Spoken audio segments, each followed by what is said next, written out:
Urang mah kadang-kadang kami toha ka kolot oke ya Allah ya Rabbana ya Karim. Abang. Lebihkeun ka ayeuna pedah-pedah ayeuna nu jadi anakna balik ka imah minta duit kan jadi kolotna diberi kolotna duit 2000 pas keluar imah bebeja ka baturna goblok ka kolot aing mere duit ngan 2000.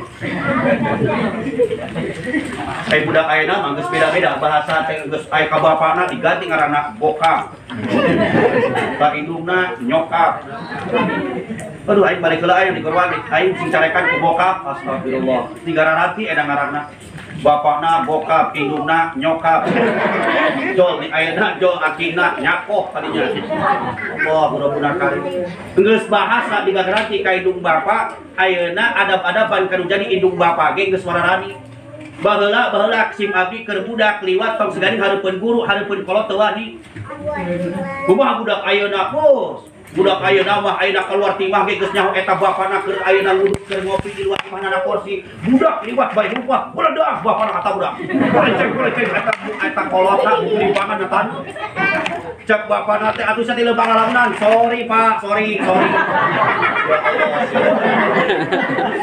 Ada geus kudu kolotna limpanan ka bapana bae lupa. Sorry be, sorry. Ya Allah ya Rabbana kalim bahasana ge sorry ka bapana cek bapana sorry naon ieu sorry. Meureun hampura ka bapana minta hampura ge bari lupa. Naudzubillah.